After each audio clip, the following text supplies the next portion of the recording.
함께 사도신경으로 우리의 신앙을 고백하겠습니다. 전능하사 천지를 만드신 하나님 아버지를 내가 믿사오며 그 외아들 우리 주 예수 그리스도를 믿사오니 이는 성령으로 잉태하사 동정녀 마리아에게 나시고 본디오 빌라도에게 고난을 받으사 십자가에 못 박혀 죽으시고 장사한 지 사흘 만에 죽은 자 가운데서 다시 살아나시며 하늘에 오르사 전능하신 하나님 우편에 앉아 계시다가 저리로서 산자와 죽은 자를 심판으로 오시리라. 성령을 믿사오며 거룩한 공예와 성도가 서로 교통하는 것과 죄를 사하여 주시는 것과 몸이 다시 사는 것과 영원히 사는 것을 믿사옵나이다. 아멘. 다 함께 찬송가 93장 함께 찬양하도록 하겠습니다.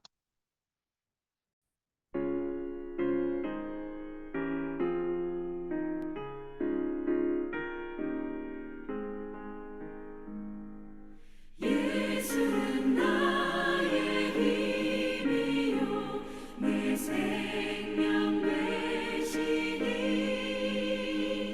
구주 예수 떠나 살면 죄 중에 빠지리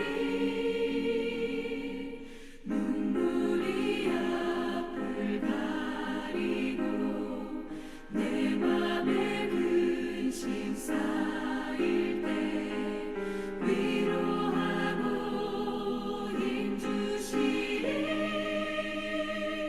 주 예수.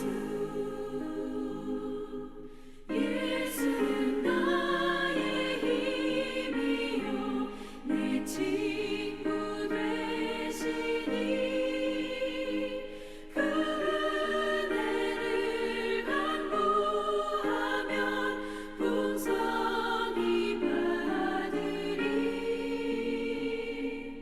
햇빛과 비를 주시니 추수할 곡식 많도다 귀한 열매 주시느니 주 예수.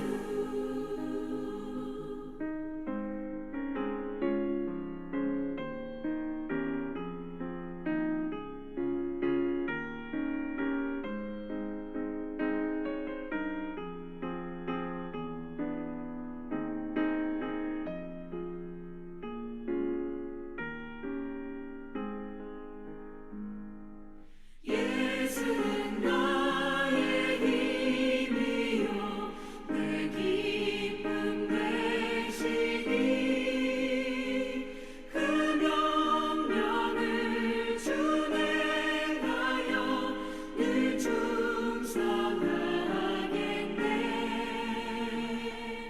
주야로 보호하시며 바른 길 가게 하시니 의지하고 따라가리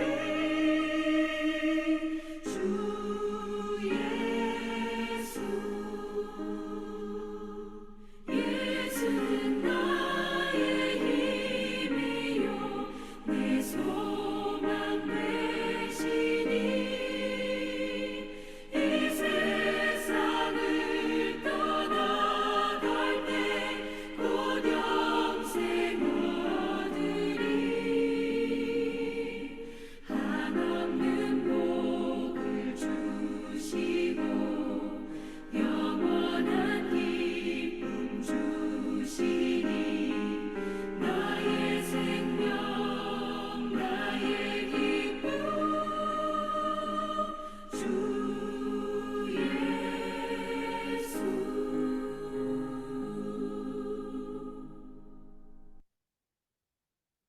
이 새벽 함께 보실 하나님의 말씀은 사무엘하 4장 1절부터 6절 말씀입니다. 사무엘하 4장 1절부터 6절 말씀입니다. 사울의 아들 이스보셋은 아브넬이 헤브론에서 죽었다 함을 듣고 손에 맥이 풀렸고 온 이스라엘이 놀라니라. 사울의 아들 이스보셋에게 군 지휘관 두 사람이 있으니 한 사람의 이름은 바하나요 한 사람의 이름은 레갑이라. 베냐민 족속 부에롯 사람 림몬의 아들들이더라.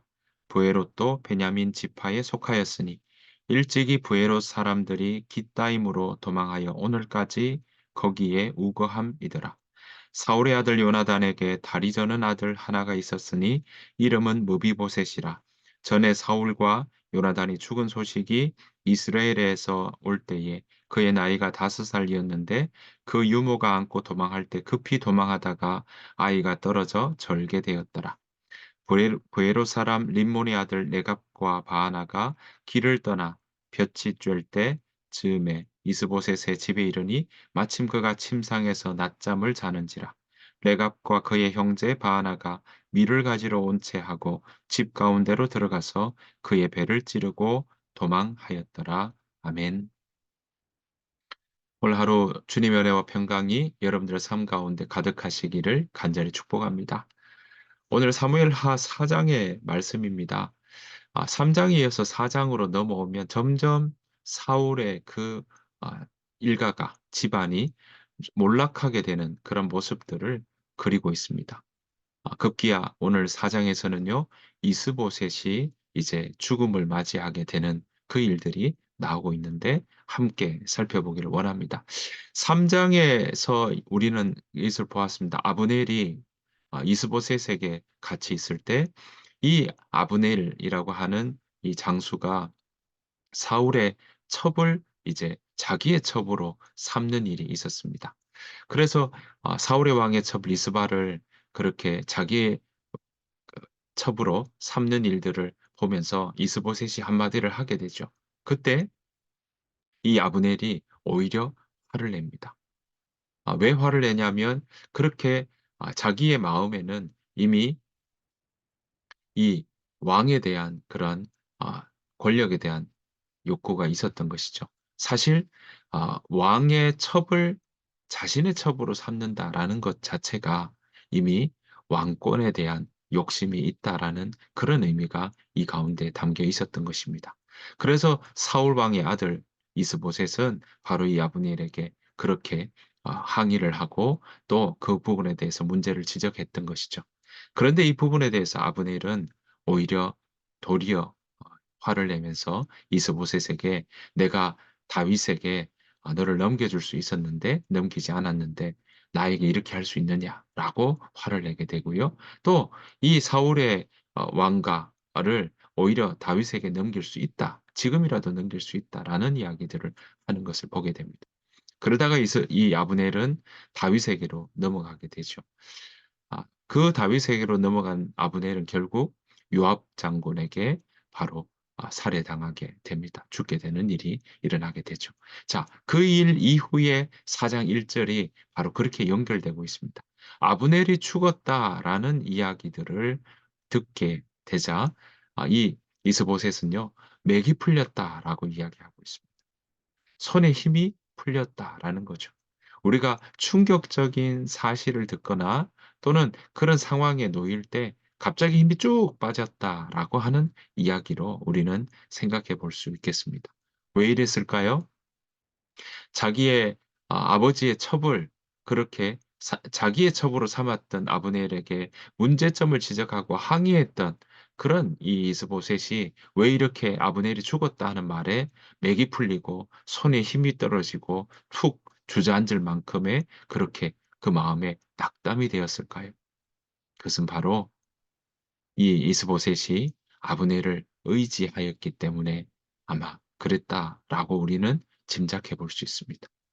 자기에게 정말 빼놓을 수 없는 장수였는데 그 장수가 죽었다고 하니까 '앞으로 내가 어떤 도움을 받을 수 있을까? 어떤 힘을 의지할 수 있을까?'라고 생각했다라는 것이죠.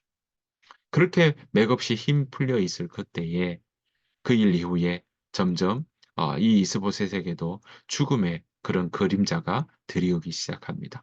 그건 바로 그 이스보셋의 지키고 있던 군장 두 사람, 바로 레갑과 바하나라고 하는 이 두 사람이요. 바로 이 이스보셋을 낮잠 자고 있는 이스보셋을 죽이게 되는 것을 우리는 보게 됩니다. 그래서 2 절부터 7 절의 말씀이 바로 그렇게 죽게 되는 일을 그리고 있는 것입니다. 자, 이제 남은 것은 무엇입니까?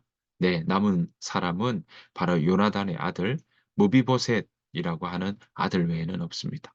그런데 이 아들은 바로 유모가 급히 도망가면서 아이를 떨어뜨리는 바람에 오늘 보았더니 4절 말씀에 유모가 안고 도망할 때 급히 도망하다가 아이가 떨어져 절개되었더라라고 이야기합니다.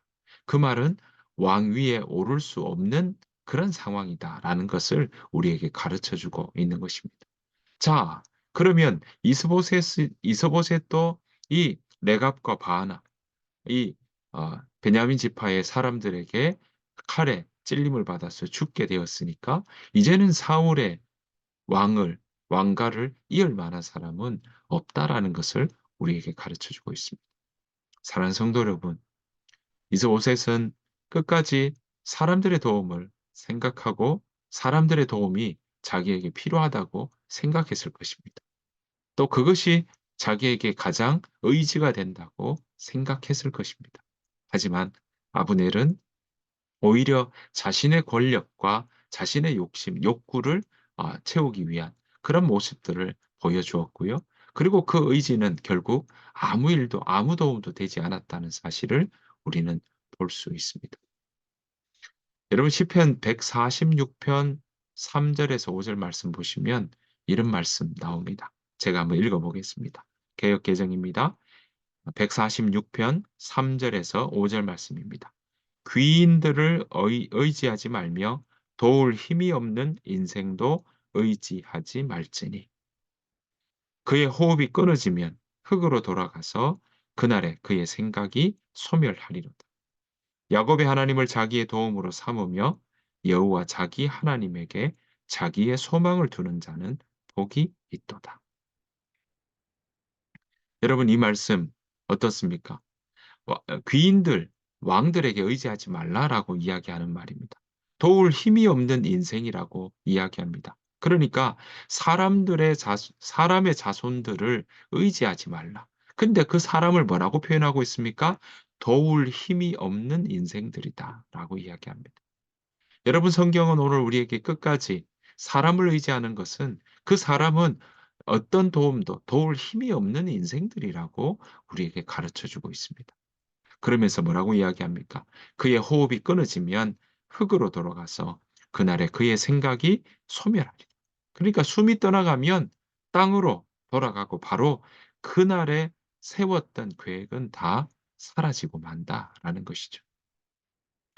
오늘 이 이스보셋이 생각했던 모습과 그리고 그 마음에 품었던 계획들과 그것이 다 깨어졌다라는 것과도 연결시켜 볼 수 있는 것입니다.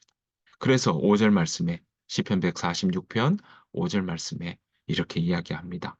야곱의 하나님을 도움으로 삼고 그러니까 자기의 도움으로 삼고 그 하나님 여호와를 자기 하나님의 여호와 하나님에게 소망을 두는 사람이 복이 있다라고 이야기합니다. 여호와 하나님에게 소망을 둔다. 여호와 하나님을 바라보고 살아간다. 여호와 하나님의 도움을 의지하고 살아간다라는 뜻이 되겠습니다.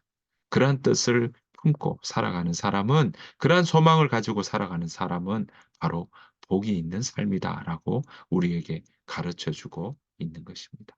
사랑하는 성도 여러분, 우리는 지금 사울 집안의 몰락을 서서히 무너져가는 몰락을 우리는 보고 있습니다. 사울도 그랬지만 그 아들들도 어떻습니까? 네, 사람을 의지했습니다. 사람을 붙잡고 그 도울 힘이 없는 인생들에게 그 의지를 하고 또 도움을 구했던 것을 우리는 보게 됩니다. 오늘 성경은 우리에게 가르쳐 줍니다. 사람의 도움은 그 숨이 끊어지면 아무것도 없고 또 그날의 계획들은 다 사라지고 말 것이라고 말이죠. 우리에게 하나님의 하나님께 소망을 두고 그렇게 살아가라고 다시 한번 우리에게 가르쳐 주고 있습니다. 사랑하는 성도 여러분, 여러분들은 누구를 의지하고 있습니까? 여러분 마음에 가장 위기가 있을 때 어떤 마음으로 누구에게 여러분들의 바램과 소망을 가지고 있습니까?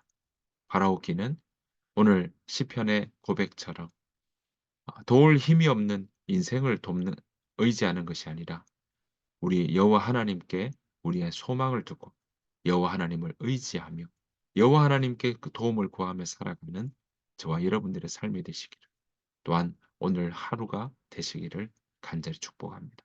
그래서 오늘 성경은 분명히 우리에게 이야기합니다. 여호와 하나님께 소망을 두는 자가 복이 있다라고 말씀해 주셨습니다.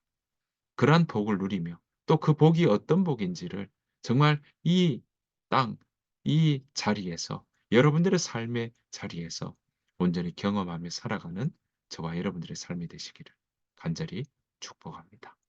주님께서 가르쳐 주신 기도로 마치겠습니다. 하늘에 계신 우리 아버지여, 이름이 거룩히 여김을 받으시오며 나라가 임하옵시오며 뜻이 하늘에서 이루어진 것 같이 땅에서도 이루어지이다. 오늘 우리에게 일용할 양식을 주시옵고 우리가 우리에게 죄 지은 자를 사하여 준 것 같이 우리 죄를 사하여 주시옵고 우리를 시험에 들게 하지 마시옵고 다만 악에서 구하시옵소서. 나라와 권세와 영광이 아버지께 영원히 있사옵나이다. 아멘. 오늘 주신 말씀 생각하시면서 하나님, 내가 도울 힘이 없는 인생들에게 내 삶을 의지하지 않고 도와달라고 붙잡지 않고 오히려 여호와 하나님께 소망을 두고 살게 하여 주옵소서. 그 마음으로 함께 오늘 하루의 삶을 두고 우리가 함께 기도하고요. 또한 하임교회 우리 모든 성도님들을 위해서 함께 중보하며 하나님, 우리 하임교회가 여호와 하나님께 소망을 둔 그러한 모든 공동체 지체들 되게 하여 주옵소서. 그 마음으로 함께 기도하며 나아가길 원합니다. 다 같이 소리 내어서 같이 기도하시고 또 하나님께서 내 마음 가운데 어떻게 말씀하시는지 우리가 침묵하며 침묵 가운데 하나님의 음성을 듣는 이 시간 되기를 소원합니다. 다 같이 함께 기도하며 나아가도록 하겠습니다. 다 같이 기도하겠습니다.